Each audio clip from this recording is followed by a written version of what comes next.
ಏನೇ ಮಗುನ್ ನೀನು ಎತ್ಕೋಬೇಕಾ? ನಾನೇ ಕೊಡಿ, ನಾನೇ ಎತ್ಕೊಂತೀನಿ.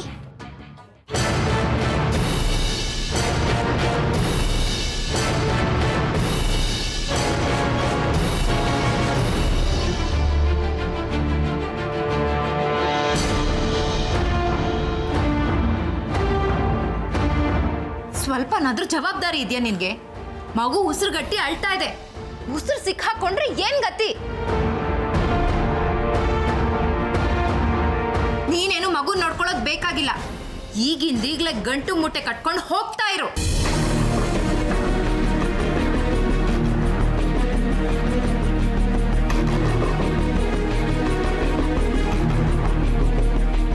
ಏನೇ ನೋಡ್ತಾ ಇದ್ಯಾ? ಹೊರಡು.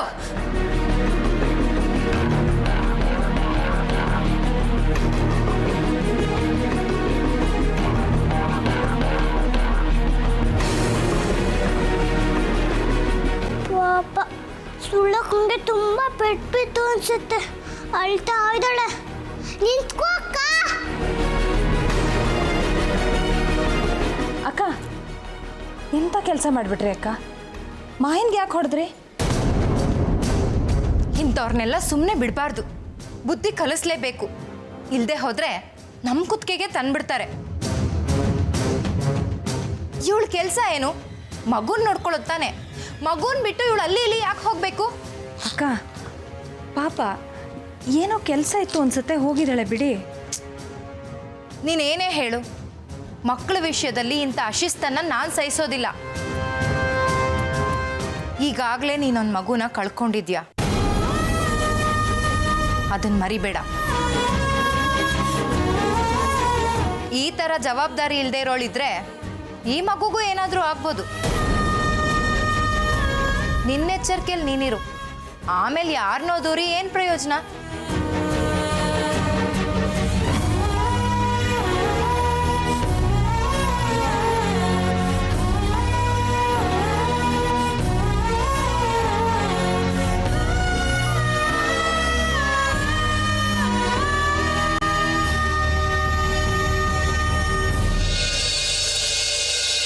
ಇಲ್ಲಪ್ಪ, ಫಂಕ್ಷನ್ನ ಗ್ರ್ಯಾಂಡಾಗಿ ಮಾಡೋದು ಬೇಡ ಅಂತ ನಾವೆಲ್ಲ ಡಿಸೈಡ್ ಮಾಡಿದ್ದೀವಿ. ದೊಡ್ಡಮ್ಮ ಮನೆಗೆ ಹಿರಿಯರು, ಅವ್ರಿಗೆ ಫೋನ್ ಮಾಡಿ ಬರೋಕ್ಕೆ ಹೇಳು ಅಂತ ಅಮ್ಮ ಹೇಳಿದ್ರು. ಹೌದಾ? ಸರಿ, ಹಾಗಾದರೆ ನಾನು ಫೋನ್ ಮಾಡಿ ಡೇಟ್ ಕನ್ಫರ್ಮ್ ಮಾಡ್ತೀನಿ. ಆ ಡೇಟ್ಗೆ ಬರೋಕ್ಕಾದ್ರೆ ತುಂಬ ಸಂತೋಷ. ಹಾಂ, ಮನೇಲೆಲ್ಲನೂ ಕೇಳಿದೆ ಅಂತ ಹೇಳು. ಬಾಯ್.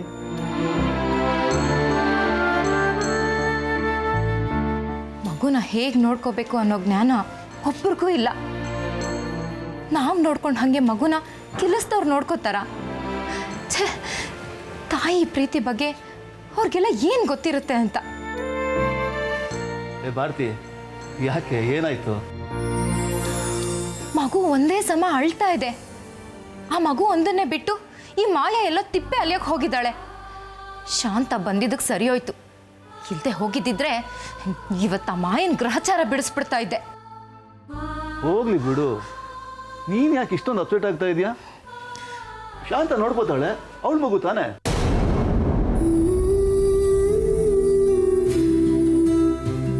ಅವಳ ಮಗು ಹೇಗಾಗತ್ತೆ? ಅದು ಅದು ಎಲ್ಲರ ಮಗು, ಈ ಮನೆ ಮಗು. ಎಷ್ಟಕ್ಕೂ ಅವಳು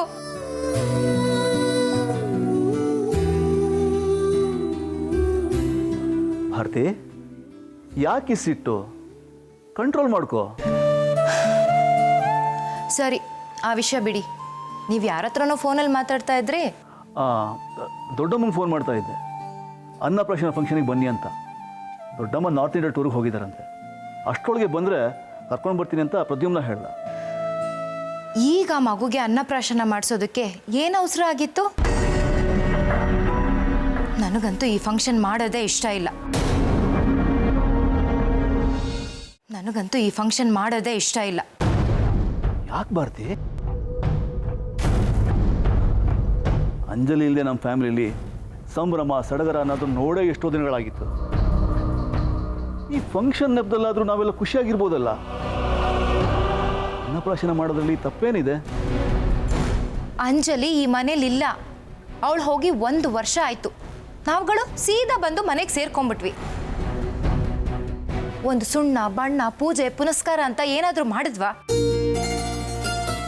ಈಗ ಏಕಾಏಕಿ ಅನ್ನಪ್ರಾಶನ ಮಾಡಿಸೋ ಅರ್ಜೆಂಟ್ ಏನಿದೆ? ನಿಧಾನಕ್ಕೆ ಮಾಡಿಸಿದ್ರೆ ಆಗಿರೋದು. ಹ್ಞೂ, ನೀನು ಹೇಳ್ತಾ ಇರೋದು ನಿಜಾನೇ. ನಮ್ಗೆ ಯಾರಿಗೂ ಇದು ಹೊಳಿಲೇ ಇಲ್ಲ. ಅಪ್ಪ ಹೇಳಿದ ತಕ್ಷಣ ನಾವೆಲ್ಲ ಹ್ಞೂ ಅಂದ್ಬಿಟ್ವಿ. ನೀನು ಜ್ಞಾಪಿಸಿದ್ದು ಒಳ್ಳೇದಾಯಿತು. ನಾನು ಈಗಲೇ ವಿವೇಕ್ ಹತ್ರ ಮಾತಾಡ್ತೀನಿ. ಈ ಫಂಕ್ಷನ್ಗಿಂತ ಮುಂಚೆ ಪೂಜೆ ಕರ್ಮ ಏನಾದರೂ ಮಾಡಬೇಕಂತ ವಿಚಾರಿಸು ಅಂತ ಹೇಳ್ತೀನಿ. ನಾನಮ್ಮ ಆಗಿದ್ದಿದ್ರೆ ಈಗ ಈ ಫಂಕ್ಷನ್ನ ಬೇಡ ಅಂತ ಹೇಳ್ತಿದ್ದೆ. ಈಗಿನ ಕಾಲದಲ್ಲಿ ತಾಯಂದ್ರಿಗೆ ಮಕ್ಕಳಿಗೆ ಹಾಲು ಕುಡಿಸೋದೇ ಒಂದು ದೊಡ್ಡ ಕಷ್ಟ. ಶಾಂತನ್ಗೆ ಆ ಕಷ್ಟನೂ ಇಲ್ವಲ್ಲ. ಹಾಗಿರ್ಬೇಕಾದ್ರೆ ಮಗುಗೆ ಅನ್ನ ತಿನ್ನಿಸ್ಬಿಡ್ಬೇಕು ಅಂತ ಏನು ಅವಸರ? ಭಾರತಿ, ನಾನು ಮಾತಾಡ್ತೀನಿ ಅಂತ ಹೇಳಿದ್ನಲ್ಲ, ಈ ವಿಷಯನ ಇಲ್ಲಿಗೆ ಬಿಡು. ಶಾಂತ ಮುಂದೆ ಹೋಗಿ ಏನು ಹೇಳಬೇಡ. ಅವಳು ತುಂಬ ಸೂಕ್ಷ್ಮ ಮತ್ತು ನೊಂದ್ಕೋತಾಳೆ. ಇಲ್ಲ ರೀ, ನಾನು ಯಾರ ಮುಂದೆನೂ ಏನೂ ಹೇಳೋದಿಲ್ಲ. ಎಲ್ಲ ಅವ್ರವ್ರಿಗಿಷ್ಟ ಬಂದಂಗೆ ಮಾಡ್ಕೊಳ್ಳಿ.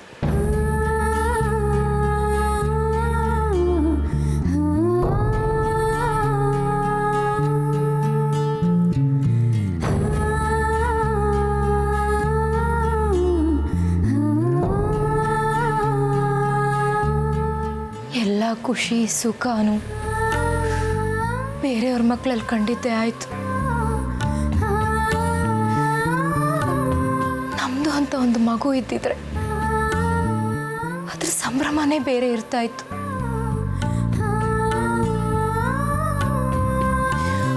ಆದರೆ ಆ ದೇವರು ನನಗೆ ಅದೃಷ್ಟನೇ ಕೊಡಲಿಲ್ಲ. ಅದೃಷ್ಟನೇ ಕೊಡಲಿ.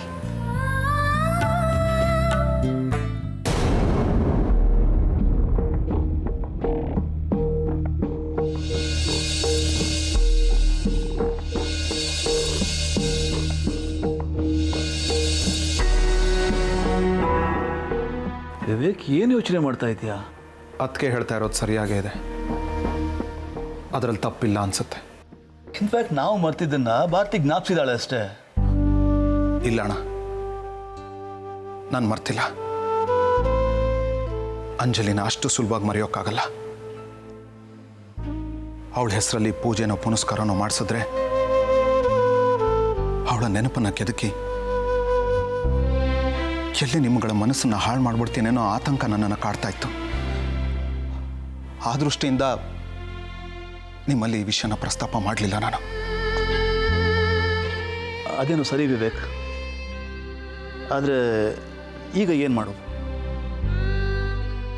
ಅವಳ ಹೆಸರಲ್ಲಿ ಏನಾದರೂ ಪೂಜೆನೋ ಕರ್ಮನ ಮಾಡಿಸ್ಬೇಕು ಅಂತ ಭಾರತಿಗೆ ಅನಿಸಿದೆ ಅಂದಮೇಲೆ ಮನೇಲಿ ಎಲ್ಲರ ಮನಸ್ಸಲ್ಲಿ ಅದು ಹುಳುದ ಥರ ಕೊರಿತಾ ಇರ್ಬೋದು.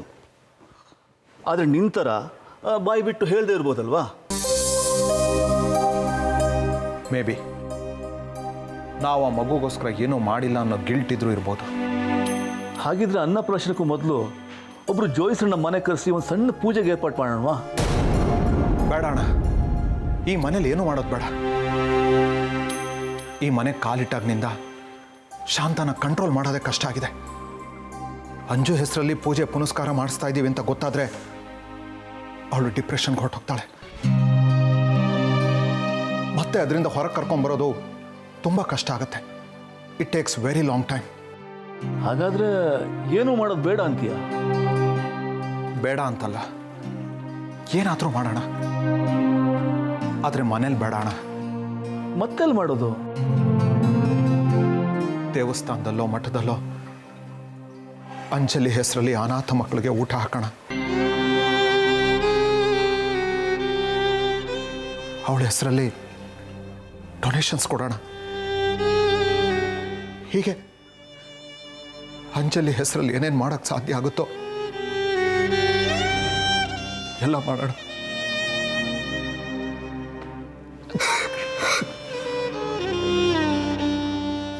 ವಿವೇಕ್, ವಿವೇಕ್, ನಿನ್ನ ಮನಸ್ಸಿಗೆ ಹೇಗೆ ಅನ್ಸುತ್ತೋ ಹಾಗೆ ಮಾಡು. ಈ ವಿಷಯದಲ್ಲಿ ನಾನು ನಿನ್ನ ಬಲವಂತ ಮಾಡಲ್ಲ. ಅಣ್ಣ, ಒಂದು ನಿಮಿಷ.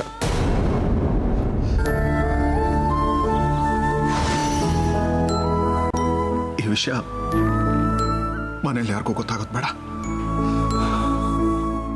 ವಾಸಿ ಆಗ್ತಿರೋ ಗಾಯನ ನಾವೇ ಕೆದಕ್ದಾಗತ್ತೆ. ನಮ್ಮ 3 ಜನರಲ್ಲೇ ಇರಲಿ ವಿಷಯ.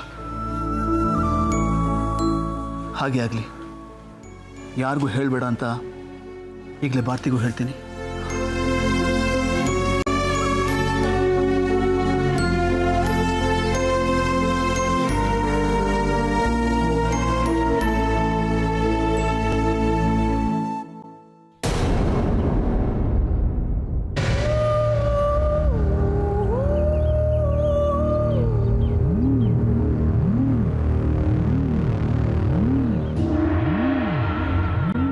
ಈ ಸುಳ್ಳಕ್ಕ ಒಬ್ಳೆ ಎಲ್ಲಿ ಹೋಗ್ತಿದ್ದಾಳೆ?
ನನ್ನ ಕಷ್ಟ ನನಗೆ. ನನ್ನನ್ನು ಬಿಟ್ಬಿಡು. ನಂಗೆ ಈ ಕೆಲಸ ಆಗಲ್ಲ. ಮಾಯಾ, ಏನಾಯ್ತು? ಮಗುನ್ ಬಿಟ್ಟು ಹೋಗಿದ್ದೆ ಅಂದ್ಬಿಟ್ಟು ಇವತ್ತು ಆ ಮನೆಯಲ್ಲಿ ದೊಡ್ಡ ರಾಧ ಅಂತಾನೆ ಆಯ್ತು. ಮನೆ ಬಿಟ್ಟು ಹೋಗು ಅಂತ ಆ ಭಾರತಿ ಅಂದ್ಲು. ಅವಳ ಕೈಲಿ ಹೊಡ್ಸ್ಕೊಂಡು ಬೈಸ್ಕೊಂಡಿರೋದಕ್ಕೆ ನನ್ಗೇನು ಕರ್ಮ? ನಾನು ಅಲ್ಲಿರಲ್ಲ. ಇವತ್ತೇ ಮನೆ ಬಿಟ್ಟು ಬಂದ್ಬಿಡ್ತೀನಿ. ಪ್ಲೀಸ್ ಮಾಯಾ, ಅರ್ಥ ಮಾಡ್ಕೋ. ನೀನೀಗ ಸಹನೆ ಕಳ್ಕೊಂಡ್ರೆ ನಮ್ಮ ಎಲ್ಲ ಕೆಲಸ ಕೆಟ್ಟೋಗುತ್ತೆ. 1-2 ದಿನ ಅಡ್ಜಸ್ಟ್ ಮಾಡ್ಕೋ ಪ್ಲೀಸ್. ನಮ್ಮ ಕೆಲಸ ತುಂಬ ತಡ ಆಗ್ತಿದೆ. ನಾನು ಅಲ್ಲಿಗೆ ಬಂದಿದ್ದೆ ನಿನ್ನ ಕೆಲಸ ಸುಲಭ ಆಗಲಿ ಅಂತ. ಆದರೆ ನೀನು ಅದಕ್ಕೆ ಬೇಕಾದ ಸಂದರ್ಭನ ಕ್ರಿಯೇಟ್ ಮಾಡ್ಕೊತಾ ಇಲ್ಲ. ನಾನೇನು ಮಾಡಲಿ ಶಿವು? ಹೆಜ್ಜೆ ಹೆಜ್ಜೆಗೂ ಏನಾದರೂ ಒಂದು ಸಮಸ್ಯೆ ಎದುರಾಗ್ತಾನೆ ಇದೆ. ಹಾಗಂತ ತಡ ಮಾಡಿದರೆ ನಮಗೆ ತೊಂದರೆ. ಎಲ್ಲರಿಗೂ ನಿನ್ನ ಮೇಲೆ ಅನುಮಾನ ಬರುತ್ತೆ. ಯಾರಿಗೂ ಅನುಮಾನ ಬರೋ ರೀತಿ ಕೆಲಸ ಮುಗಿಸ್ಬೇಕು. ಸುಳ್ಳಕ್ಕಲ್ ಕೆಲಸ ಅಂದ್ರೆ ಕಸ ಗುಡ್ಸೋದು, ಪಾತ್ರೆ ತೊಳೆಯೋದು, ಬಟ್ಟೆ ಒಗೆಯೋದು. ಅನುಮಾನ ಬರ್ತಾರಂಗ್ ಕೆಲಸ ಮುಗಿಸೋದು ಅಂದ್ರೆ ಪುಟ್ಟ ಪಾತ್ರೆ ಎಲ್ಲ ಕತ್ಕೊಂಡು ಹೋಗ್ಬಿಡ್ತಾಳ. ಪಾತ್ರೆ ಬಟ್ಟೆ ಅಂದರೆ ಎತ್ಕೊಂಬರೋದು ಸುಲಭ ಶಿವು. ಆದರೆ ಇದು ಹಾಗಲ್ಲ. ಸ್ವಲ್ಪ ಏಮಾರಿದ್ರು ಇಬ್ರು ತಗ್ಲಾಕೋತೀವಿ. ಸರಿ, ನಾನು ಸ್ವಲ್ಪ ಟೈಮ್ ಕೊಡು. ಹೇಗಾದರೂ ಮಾಯ ಮಾಡ್ತೀನಿ. ಮಾಯನ ಇವ್ರಿಗೂ ಮ್ಯಾಜಿಕ್ ಮಾಡಕ್ ಬರುತ್ತಾ? ನನಗೆ ಗೊತ್ತೇ ಇರ್ಲಿಲ್ವಲ್ಲ. ಏನ್ ಮಾಯ ಮಾಡ್ತೀನಿ ಅಂತ ಅಂತಿದ್ದಾಳೆ ಈ ಸುಳ್ಳಕ್ಕ. ಸರಿ, ಇನ್ನೂ ನನಗೆ ನಿನ್ನ ಮೇಲೆ ನಂಬಿಕೆ ಇದೆ. ಅದೇನು ಮಾಡ್ತೀಯಾ ಮಾಡು. ಆ ವಿಷಯ ನನಗೆ ಬಿಡು. ಮನೆ ಪರಿಸ್ಥಿತಿ ನೋಡಿ ರಾತ್ರಿ ನಾನು ನಿನಗೆ ಫೋನ್ ಮಾಡ್ತೀನಿ. ಆಯಿತು, ಹೋಗ್ತಾ ದಾರಿಯಲ್ಲಿ ಹಣ್ಣುಕಾಯಿ ಬುಟ್ಟಿ ತೊಗೊಂಡೋಗು. ದೇವಸ್ಥಾನಕ್ಕೆ ಹೋಗಿದ್ದೆ ಅಂತ ಹೇಳು. ಇಲ್ಲಾಂದ್ರೆ ಮನೆಯಲ್ಲಿ ಅನುಮಾನ ಬರುತ್ತೆ. ಸರಿ, ನೀ ಹೇಳ್ದಾಗೆ ಮಾಡ್ತೀನಿ. ಬರ್ತೀನಿ.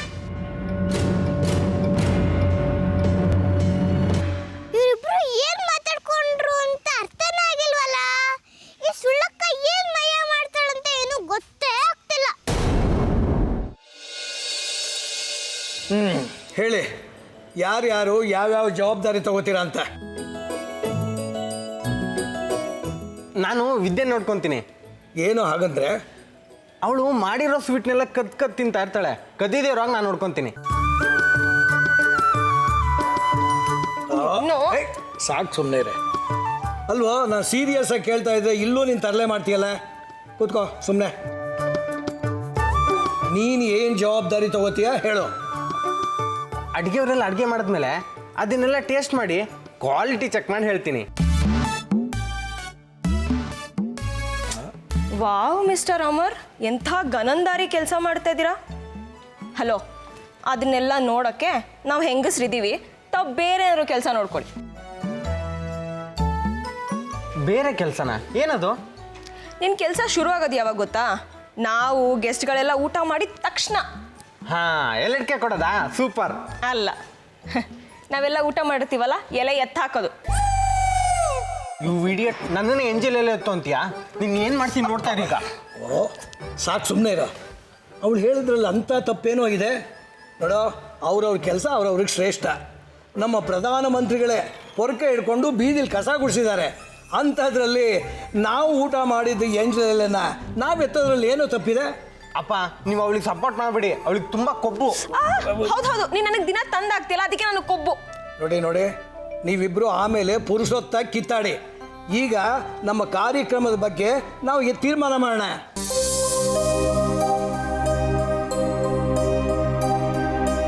ಈ ಕಾರ್ಯಕ್ರಮ ಮನೆ ಮಟ್ಟಿಗೆ ಮಾಡೋದು ಅಂತ ತೀರ್ಮಾನ ಆಗಿದೆ. ಇದರಲ್ಲಿ ಇನ್ಯಾವ ಬದಲಾವಣೆನೂ ಇಲ್ಲ ತಾನೇ? ಇಲ್ಲ, ಯಾವುದೇ ರೀತಿ ಬದಲಾವಣೆನೂ ಇಲ್ಲ. ಇವ್ರ ದೊಡ್ಡಮ್ಮ ನಾರ್ತ್ ಇಂಡಿಯಾ ಟೂರ್ಗೆ ಹೋಗಿದ್ದಾರೆ. ಅವ್ರು ಬಂದರೂ ಬರಬಹುದು. ಹಾಗೆ ಶಾಂತನ್ ಕಡೆ ರಿಲೇಟಿವ್ಸ್ನ ಯಾರನ್ನಾದ್ರೂ ಕರಿಬೇಕಾಗತ್ತೆ. ಅಮ್ಮ ಜೊತೆಗೆ ತಂಗಿ ಬರ್ಬೋದು ಅನ್ಸುತ್ತೆ ಅಷ್ಟೇ. ವಿವೇಕ್, ನೀನೇನು ಮಾತಾಡ್ತಾನೆ ಇಲ್ವಲ್ಲಪ್ಪ? ಎಲ್ಲ ತೀರ್ಮಾನ ಆಗಿದೆಯಲ್ಲ, ನಾನು ಮಾತಾಡೋಕ್ಕೇನಿದೆ? ಹಾಗಂದ್ರೆ ಹೇಗಣ್ಣ? ಅನ್ನಪ್ರಾಶನ ನಡೀತಾ ಇರೋದು ನಿನ್ನ ಮಗಳಿಗೆ ತಾನೇ. ನೀನೇ ಮುಂದೆ ನಿಂತು ಎಲ್ಲ ಓಡಾಡ್ಬೇಕಲ್ವಾ? ಓಡಾಡೋಣ, ಅದಕ್ಕಿನ್ನೂ ಟೈಮ್ ಇದೆ. ಪೂಜೆಗೆ ಯಾರನ್ನ ಕರೆಸ್ತಾ ಇದೆಯಪ್ಪ? ನಾನು ಅವಧಾನಿಗಳ ಹತ್ರ ಹೋಗ್ತಾ ಇದ್ದೀನಿ. ಸ್ವಲ್ಪ ಕೆಲಸ ಇದೆ, ಅವ್ರನ್ನೇ ಬರಕ್ಕೆ ಹೇಳ್ತೀನಿ.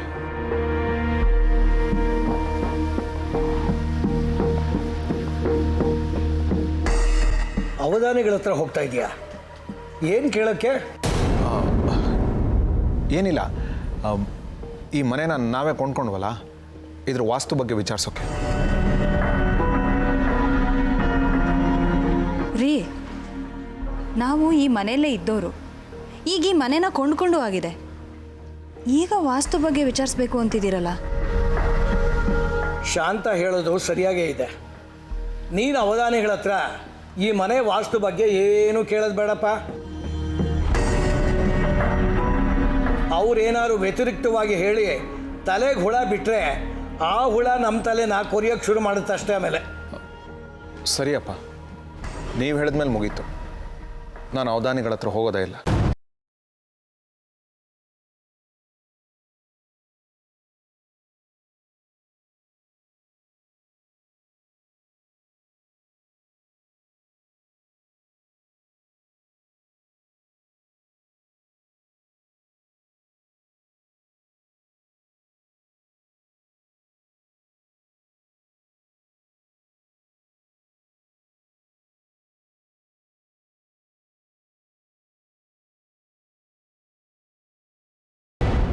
ಮಾಯಾ, ಎಲ್ಲಿಗೆ ಹೋಗಿದ್ದೆ? ಮನೆಯಿಂದ ಹೊರಗೆ ಹೋಗ್ತಾ ಹೇಳ್ಬಿಟ್ಟು ಹೋಗ್ಬೇಕು ಅಂತ ಗೊತ್ತಾಗಲ್ವಾ ನಿನಗೆ? ಅಕ್ಕ, ದೇವಸ್ಥಾನಕ್ಕೆ ಹೋಗಿದ್ದೆ. ಎಲ್ಲ ಸುಳ್ಳು ಅಮ್ಮ, ಏನು ನಂಬಣ. ಯಾವ ದೇವಸ್ಥಾನಕ್ಕೂ ಹೋಗಿಲ್ಲ. ಏಯ್, ನಾನು ನಿನ್ನ ಮನೆ ಬಿಟ್ಟು ಹೋಗು ಅಂತ ಹೇಳಿದ್ದೆ ತಾನೆ, ಮತ್ತೆ ಯಾಕೆ ಬಂದೆ? ಅಕ್ಕ, ದಯವಿಟ್ಟು ಸುಮ್ಮನೆ ಇರಿ. ಆಗಿದ್ದಾಗೋಯ್ತು, ಬಿಟ್ಬಿಡಿ.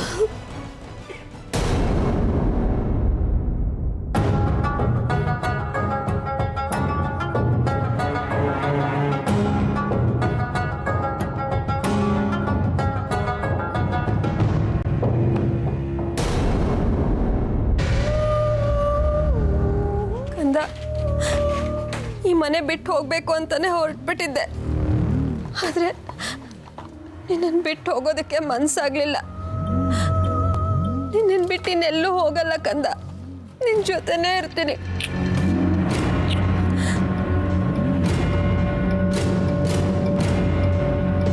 ಈ ಫೋನ್ ಅಕ್ಕ ಸುಳ್ಳು ಹೇಳ್ತಿರಲ್ಲ ಅಥವಾ ಇದು ನಿಜನಾ?